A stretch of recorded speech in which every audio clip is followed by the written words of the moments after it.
Le champ des possibles, présenté par Caroline Tapaz.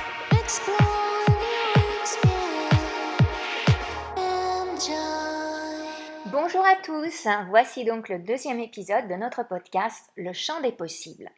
Comme je vous l'ai annoncé dans le premier épisode, je vais donc commencer par répondre aux questions que vous m'avez envoyées par email. Alors aujourd'hui, vu qu'on démarre simplement, j'ai une question. Que dites-vous à une personne qui veut se suicider ? Alors, il faut savoir qu'une personne qui parle de se suicider présente moins de risques de le faire que quelqu'un qui n'en parle pas du tout. En parler, c'est une façon de demander de l'aide, donc c'est un signe encourageant. Le plus dangereux, ce sont les personnes qui n'en parlent pas. Là, il faut être très attentif aux signes avant-coureurs, comme l'isolement, le silence, la tristesse, la dépression, l'irritabilité, le manque d'entrain, le manque de curiosité, le manque de désir, mais aussi les personnes qui ont un très fort besoin de tout contrôler, une forte détermination. Et ces personnes-là sont aussi sujettes à l'anorexie, entre autres. D'autres personnes à haut risque sont celles qui sont passionnées par l'au-delà. Alors en tant que parent, je dirais faites attention aux livres que vos enfants lisent ou même aux recherches sur Internet. Alors vous pouvez regarder l'historique sur les ordinateurs. Notamment, j'ai connu une jeune fille qui s'est suicidée en se jetant d'un pont parce qu'elle voulait voir si tout ce qu'elle avait lu sur l'au-delà était vrai. Elle était tellement fascinée par ses lectures sur la vie après la mort. Elle n'était pas du tout dépressive, mais très curieuse, et sa fascination lui a coûté la vie. Comme je l'ai déjà dit, le suicide n'est pas forcément lié à la dépression. Ce n'est pas une maladie.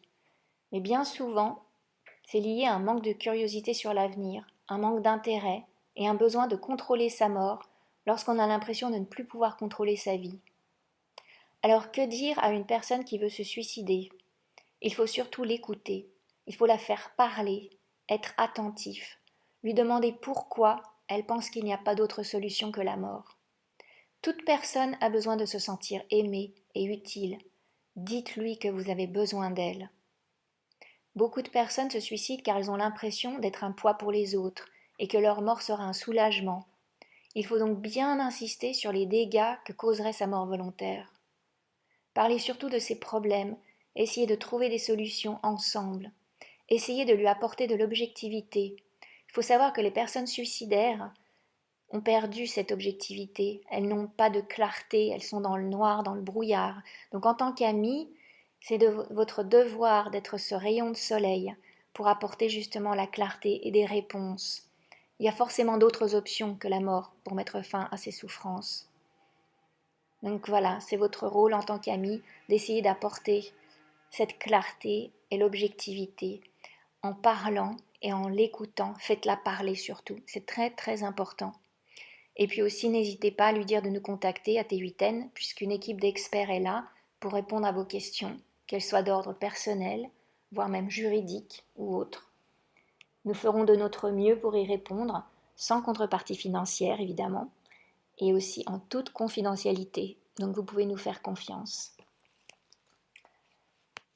Maintenant, nous allons passer à la deuxième partie du podcast. Aujourd'hui, nous allons parler de l'échec, notamment de la nécessité de l'échec. Alors, je vais commencer par un extrait du livre « Les vertus de l'échec » de Charles Pépin. C'est un livre d'ailleurs que je recommande à tout le monde. Qu'ont en commun Charles de Gaulle, Steve Jobs et Serge Gainsbourg ? Qu'est-ce qui rapproche J.K. Rowling, Charles Darwin et Roger Federer ? Ou encore Winston Churchill, Thomas Edison ou Barbara. Ils ont tous connu des succès éclatants. Oui, mais pas seulement. Ils ont échoué avant de réussir. Mieux, c'est parce qu'ils ont échoué qu'ils ont réussi. Sans cette résistance du réel, sans cette adversité, sans toutes les occasions de réfléchir ou de rebondir que leurs ratés leur ont offertes, ils n'auraient pu s'accomplir comme ils l'ont fait. Alors oui, l'échec est une nécessité pour apprendre à se connaître dans l'adversité. On ne se remet jamais en question dans la facilité. On n'évolue pas.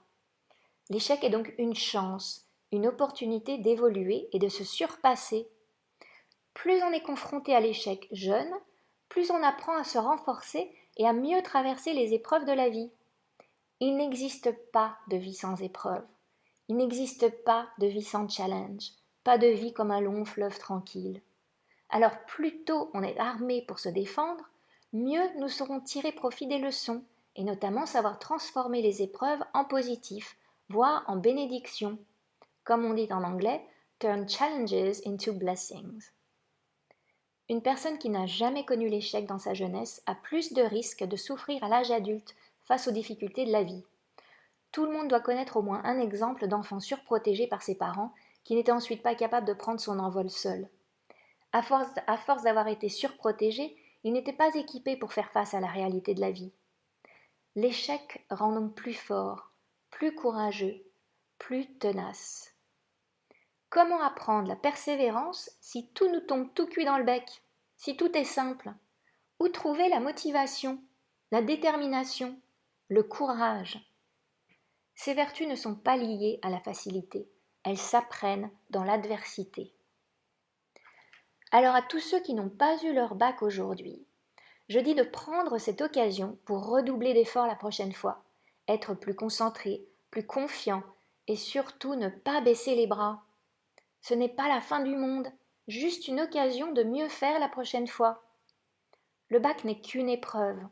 À vous de travailler maintenant et vous prouver à vous-même que vous pouvez le faire. Rien n'est impossible. Si vous avez échoué une fois, il ne faut pas s'arrêter là. Au contraire, essayez de comprendre vos points faibles pour en faire une force par la suite. Se remettre en question est toujours une occasion d'apprendre à se connaître et ainsi de pouvoir remédier à ses lacunes. Tout n'est qu'apprentissage dans la vie. Nous sommes tous là pour apprendre, travailler, comprendre. Cet échec vous donne donc l'occasion d'être persévérant et plus déterminé que jamais. Et la prochaine fois sera la bonne.